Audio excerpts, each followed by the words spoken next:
چەند جار لەگەڵ جنابی سەرۆک و ناومان کردبوو ئازادکردنی گوندەکانی کە ژێر دەسەڵاتی داعش شارەگە انتحاری هاتەمە ما 25 تیم ئامادەکردی نەبوون محوەرێ تەلەسکۆپ تونێلەکان لە حەد دەرچوو داعش محوەرێ تەلەسکۆپ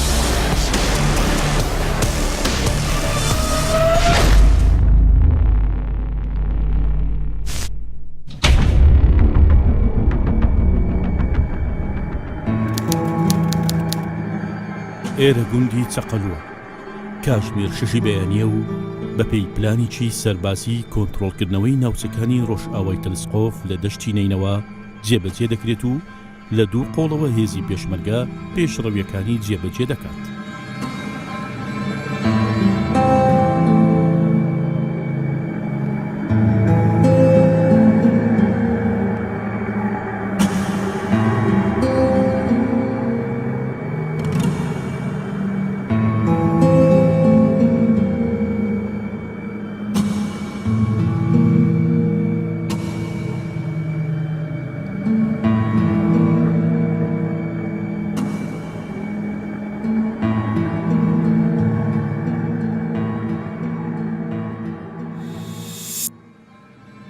ئۆتۆمبیلە زریپۆشەکانی پێشمەرگە لەگەڵ تیمەکانی ئەندازەی پوچەڵکردنەوەی مین لە پێشڕەویدان و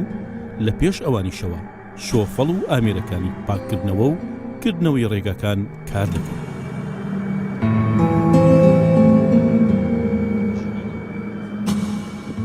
چەند جار لەگەڵ جنابی سەرۆک کۆبوونەوەمان کرد بۆ ئازادکردنی گوندەکانی کە ژێر دەسەڵاتی داعشن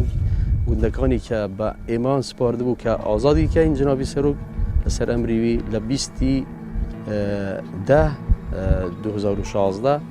دەستمان بە ئاپاراسیۆنی خۆمان کرد لە سعات 6 بەیانی هەموو ساتەرەکان بە یەک عیاسی جنابی فەرماندە کاک مەنسوور کە سەرپەرستیە و مەحوەرانە دەکرد لە گوندی چەقەل و هەتا بادۆش ئەو قووەتانە سەرپەرستی جنابی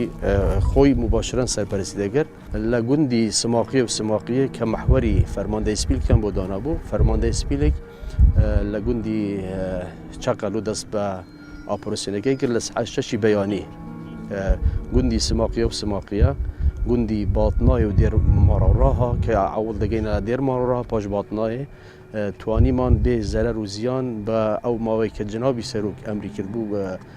گوندەکان ئازاد بکرین بێ زەرەر و زیان زۆر تاکیدیشی دەکرد کە زۆر تاکیدی دەکرد کە پێشمەرگە زۆر بە وریایی و بە سەلامەتی بگەنە شوێنەکانی خۆیان بێ زەرەر و بێ زیان. 20 هەیڤادە ئەمێت هاتین سعات 6 سپێدێ ئەمێت گەشتینە ساترێ خۆ ساترێ خۆمەیەڤە کردی و خەندەکە خۆمەیە داگرتی دەورێ سعات تقریبا 6:20 مە حرەکە کردی بەێ حرەکەمە کردی وەش بێ ئەوەل ئەم چەند هەمەڕێت چوین جماعەتێن مە دیڤمەڕە هاتین وەک کاک زێرەڤان مدیر ئاسایشی میسل وەکی سەرپەرشتیە جنابێ فەرماندەی تارق سلێمان هەرنی الگەل جماعەتێ سەفای و مە تەقادمە کردی و حتا ئەم چوون گەهشتینە نێزیک دێر ماڕۆڕاها سیارەگە انتحاری هاتەمە جماعەتێ تەقەلێ کرد ئەو دەرباز بۆ چوو پشنجی هاتە پەقاندن ئەم وێڤەتری چوین سەرێگرێکی مە دیتن جماعەتێک مە تەقەلێ کرد ئەوان وێرێ میلان وەک ساڕۆخە کاوێتەمە بە شکر بۆ خودێ چه تأثیر المناكر شويري فأمي شو جلا تقل جلا عرضت فاطمة وكي أنت همرة ضافيقة في طنشة همرة ما ببيني احتمال جلك أثارت طلقات دوشكا ويت قناصة بكيسات تدهين والله وقتی ساترمان کردەوە ئەول جاری کە ساترمان کردەوە چ مشکلەمان نەبوون هەتا گەشتینە نزیک گوندی دێرمانەڕاها کە لەوێ تەقەکی زۆر لەگەڵ داعش تەقەکی زۆرمان کرد لەگەڵێک بۆ ماوەی بڵێن سەعاتێک تەقە هەبووە و عبواتی کە چێندرا بوون زۆر عبوان چاندبوو داعش و زۆر تونێلیان لێدا بوو لە ڕێگا ئاستەنگەکانەوە بوون هەتا گەشتینە نێزیک باتنایی لە باتنایش چەند ئەو ساروخی بڵێن حراریان بۆ لای جماعتی خۆمانەوی کە هەندەسە ئیشی هەندەسەی دەکرد ناندەهێشت ڕەمیەکی زۆر لەسەر جماعتی هەندەسە بوو بەس الحەمدوللا بێزەرەر بووینە و ئیشی خۆیان دەکرد جماعتی هەندەسە هەتا گەشتینە باتنای چ هیچ زەرەر و زیانیشمان نەبووە الحەمدوللا ئەو شتەکانی لەسەر ڕێمان وەکو بووم بۆ ئەوانە هەمووان پوچەڵ کردە و بە سەلامەتی گەشتینە شوێنی خۆمان.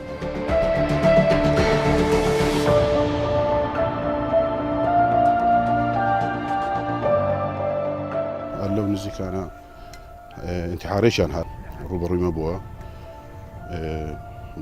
بەڵام بۆی دانیشتین و الحەمدولیلا ویش خلاص بۆ ویشان تەقاندەوە ئاگری تێبەر بوو لێرەش میلانۆیەکیان هاویشتینێ ساڕوخش حراری بوو الحەمدولیلا باش بوو بە سەلامەتی گەیشتن و ئۆپراسیۆنەکەن بەسەرکەوتووی بەسەربەرزی بەسەر کرد و بێ شەهید و بێ بریندار لە خۆرزێت ما 25 تیم آماده کردیم بو محور تلسکوپ ام ایک شوان تیم بوینه کو مل به مل پیشمرگی و بو به هرشه روزگار کردنا وان هرش سر تروریستن داعش کو گندت باطنای دوربرت وان هزار جار الحمدلله شکر به خوده ما چه زیان گیانی نبوینه و پیشمرگی سرپرش سرکفتیانه افکاره انجام داد.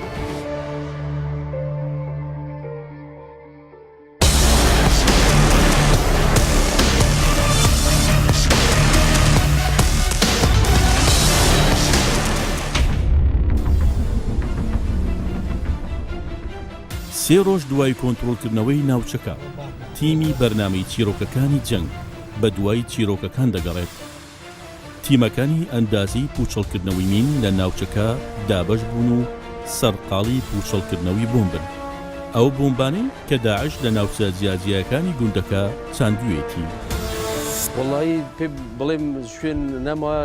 خلافی تێدانە ینی ئەو جێکە جەپەی ئێمە وەکو باتنا و دێرماڕەها حتا ئێستاش ینی بە سێڕیزیان دانایە هەموو شەبەکاتن بۆم ڕێژکراون بە شەبەکاتیان داناوێت لە بەرمی لە بگرە لە سەلاجە و ئەوانەی کە بەکاری دێن ئەو چیکە ئیسان فکری لێ نەکە دەبیان بەکارێت.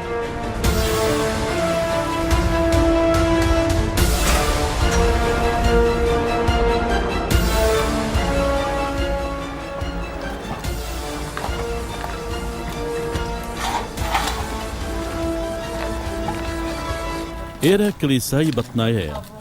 جگەلەوەی داعش ئێری وەک مۆڵگەیەک بەکارهێناوە کونج و کەلەبەرەکانیشی بە بۆمبی چێندرا و داپۆشیوە تەنانەت بۆمبی لە نێو کتێبەکانیش داناوە. ئەوەشان بۆم ڕێز کردیا کە لەوەڕا دیارە داعش هیچ جیاوازێک ناکە ناوبینی ئیسلام و مەسیحی و هێزدی و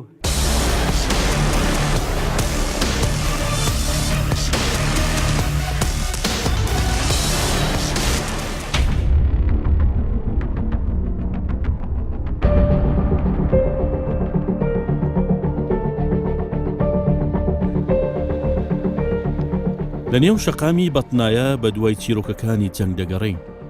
ناوچەکە تەواو شێواوە و پاش ماوەی جەنگی پێوە دیارە خانووەکان ڕووخاون و شەقام شڵەژاوە.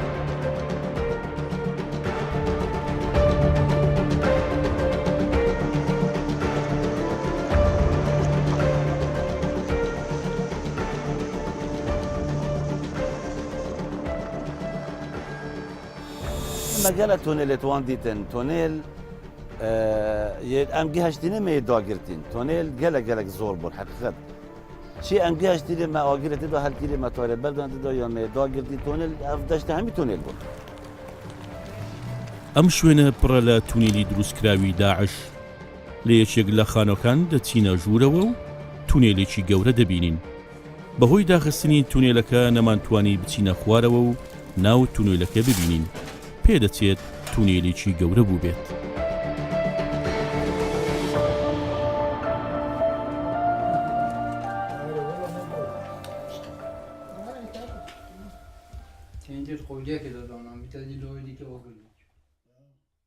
اف تونلتها دماهيكا خانيارتين دماهيكا خانيارتين حتى تدفيري جهندك 10-12 خانيات چنهي مل شارعي وقت چن بن 3-4 فرعك 3-4 فرعك جوان تونيلا درد كبن وقت طنقافيك بو چه بتشارك چه بتان پیشمرگه کن قوتك بيت سر وانا او توان كنت دري سر عردي در كبن ده شرفكن لسان جهت قدم واف تونلت هيت چيكري ام دي ام شين بري خد ديني بيش بري خد ديني من ببينين او صاف اخا همش هو تونل اینا دیابره در خود چند خانی کن کرینا واره مام ابا همی آخ کرینا تونل تونل تجي آخ کرینا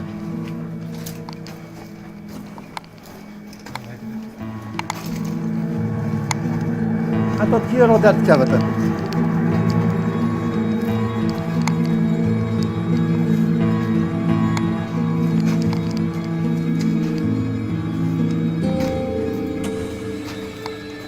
اب خانی همی تجی کرینش آخر همی شوان تونل در خسته اینا نبره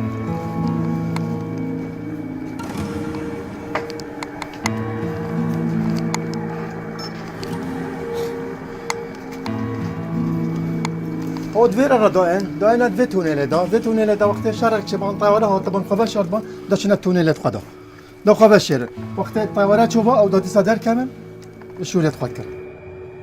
وجاء تونل که الوی وتر سه چارک تونل که احتمال 45 تونل الوی احتمال عندك تونل الوی هاي ما ندید اوی تونل چیت کن خب نشر دولتات کتن ابنا مروت جبانن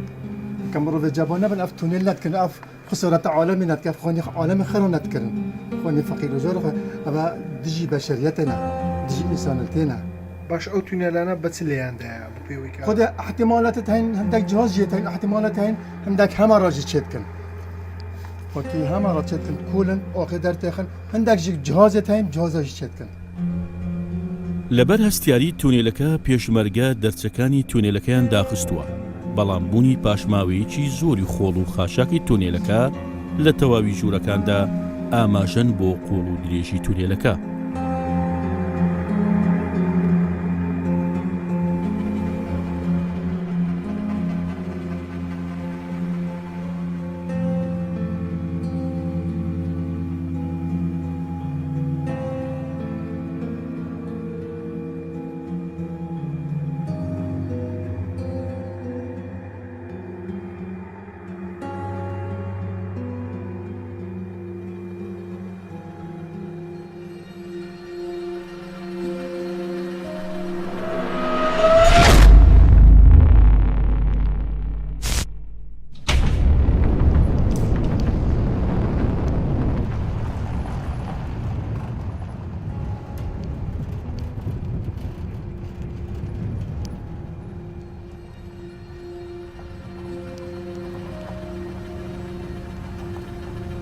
تونێلەکان لە حەد دەرچوینە تونێلەکان لە ناو گوندی باتنای دێرماڕۆ یەک تونێل هەتا چل خانوو بەخۆیەوە دەگری لە بن عەردیان لێدا لە ئەو زورگەکانی کە بڵێن لە هەندا و تلکێف و ئەوانە ئەویش بە زۆری هەموو تونێلن و ئێستاش مەوجودن تونێلەکان.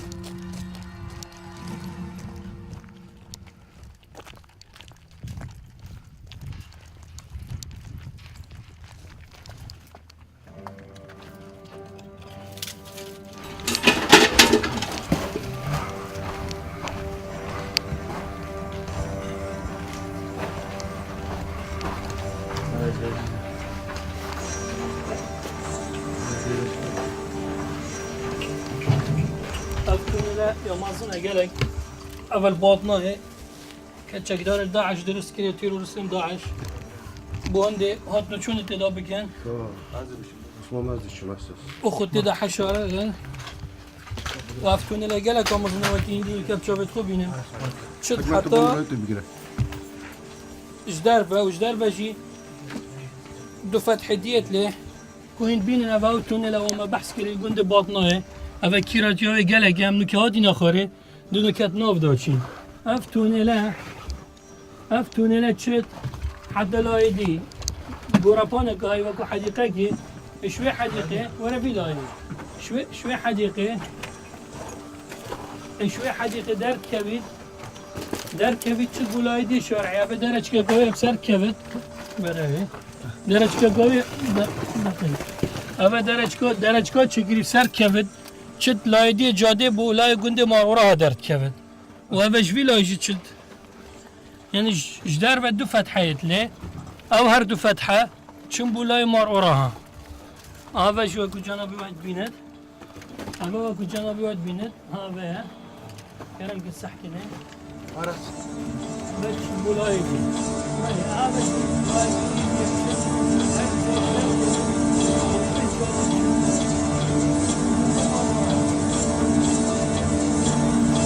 أجوز هذا درج كتبنا وكلين بينا درج كتبنا هذا كابل كاتشيني تشد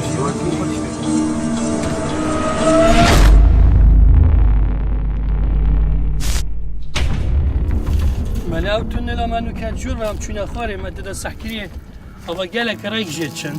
يعني بتا تشاندين ريك بتا تشاق وقود بيجن ایکیا سرکی ودی چقدر لاوکی نسانوی نجید چن و درد کفت اوتید فتحکوی الویره و اواجی فتحکه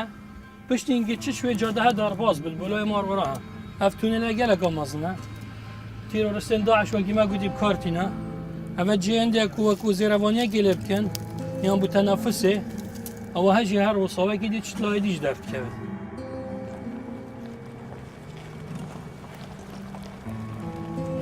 یەکێک لەو چیرۆکانی سرنجی ڕاکێشاین گەڕانەوە کەلوپەلە بە نرخەکانی هاوڵاتیانە ئەو کەلوپەلە بە نرخانەی کە لە ماڵ و شوێنی نهێنی حەشاریاندا بوو دوای کۆنتڕۆڵکردنەوەی ناوچەکە لە دەستی داعش پێشمەرگە کەلوپەلە بە نرخەکان ڕادەستی هاوڵاتیان دەکاتەوە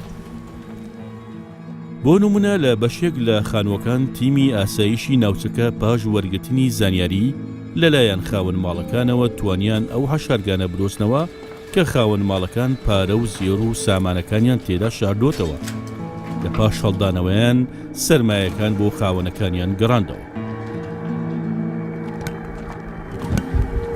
نوعیک شوان مالایە ئەوێت هاوڵاتیت مێت مەسیحی کە وەختی داعشاتی نەگەشت شتێت خۆ ببن وەکو زێر و پارە ایک شوان مالا ئەوە بی ئەم چوینە جۆرڤە طبعا دەست پێکی یعنی مەترسیا بومبا و ئەوە هەبی ما نهێلا هاوڵاتی خوددانێ ماڵێ بێتە جۆرڤە ما پشکنین کرد ئەوەل یەکەم جار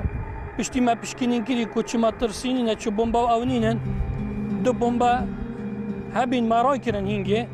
بەردەرگەهی پشتی ئەو دو بومبا ماڕای کردین ئەف جامهاتینەوی جی ئەوێ کۆ پارێوی لێ پارێویژێ سێ دەفتەر بی يعني 300 دلار بين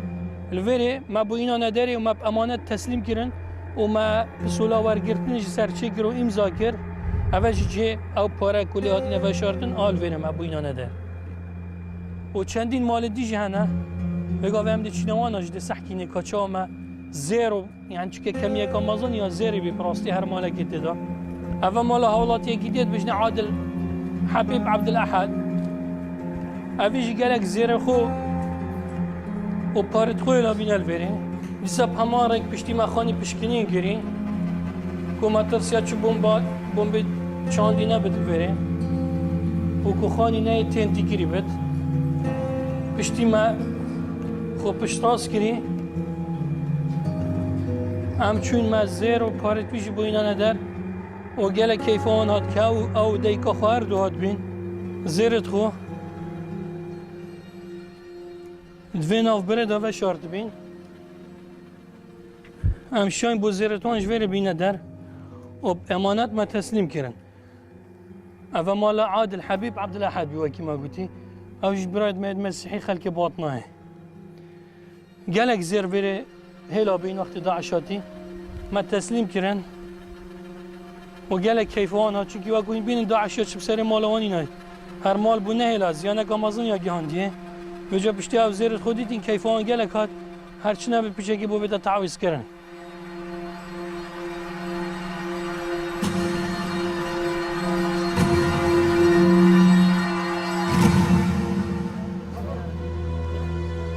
ئەمانە بەشێکن لەو خێزانانەی کە سەروەت و سامانەکانیان لە ژێر خاک و ماڵەکانیان شاربووە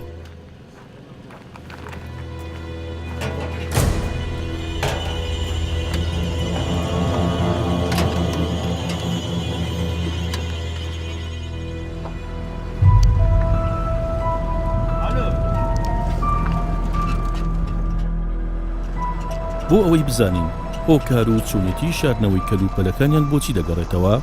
دوای ئازادکردنەوەی ناوچەکە چۆن توانیان دووبارە کەلوپەلەکانیان پێ بگاتەوە بەم شێوازە دەدوێن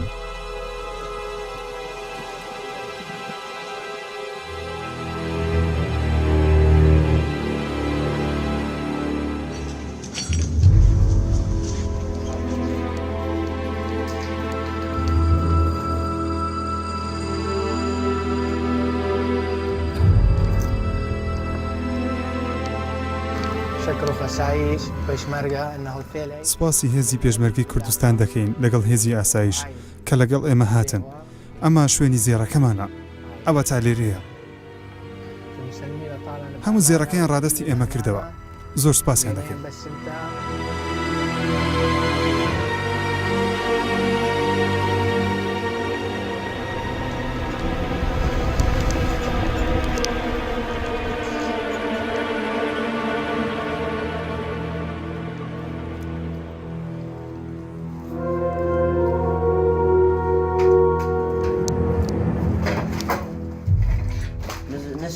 سوپاسی هێزی پێشمەرگە و هێزی ئاسایش دەکەین ئەو ئەفسەر و کارمەندانەی کە لێرەدان ئەم هێزانەی کە ناوچەکانمانیان ئازاد کردەوە ئێمە بەر لەوەی داعش بێتە ناوچەکەمان ئەو کات لە ترکێ بوو تەنها توانیمان خۆمان و ئەجر و بەرگانی لەبەرمانە لێرە هەڵبین ئەو زێر و پارێشی هەمان بوو لەم شوێنە شاردمانەوە دوای ئازادکردنەوەی ناوچەکەشمان ئاسایشمان لێ ئاگادار کردەوە کە ئێمە زێر و پارەکانمان لە ماڵەکەمان شاردوتەوە چۆن بەجێمان هێشت بوو هەر ئاواش بۆیان گەڕاندینەوە ئێمە پێشتر لە مووسڵ دەژین لە پاشان هاتین بۆ بەدنایە لێرە زیاتر لە 4 ساڵ ژیانمان گوزەران پێشەوەی داعش هێرش بکاتە سەر ناوچەکانمان بە ڕۆژێکی یان دوو ڕۆژ پارە و زێڕەکانمان لەم شوێنە شاردەوە لەژێر پەیژەکان لە ترسی ئەوەی داعش سەر و سامانەکانمان لێ نەبن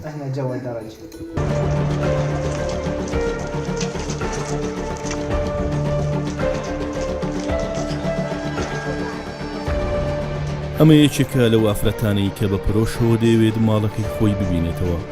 لە کاتی بینینی ماڵەکەی بۆ یەکەم جار بەم شێوەیە لە بەردەم کامیرادا هەستی خۆی دەردەبڕێت.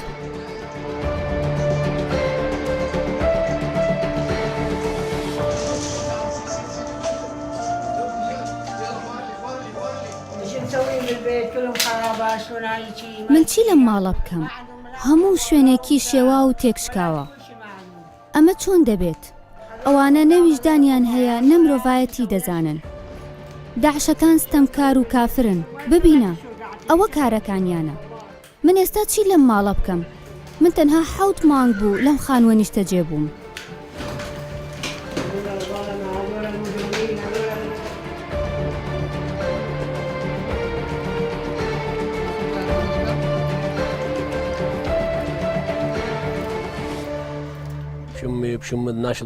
بە ناوی خۆم و هەموو دانیشتوانی بەتنایە سوپاسی سەرۆکایەتی هەرێم دەکەین کە بە بەردەوامی لە پەیوەندیدا لەگەڵ ئێمەی کریسیانەکانی ئەم ناوچانە هەروە سوپاسی هێزەکانی پێشمەرگەی پاڵەوان دەکەین کە توانیان ناوچەکانی ئێمە ڕزگار بکەن.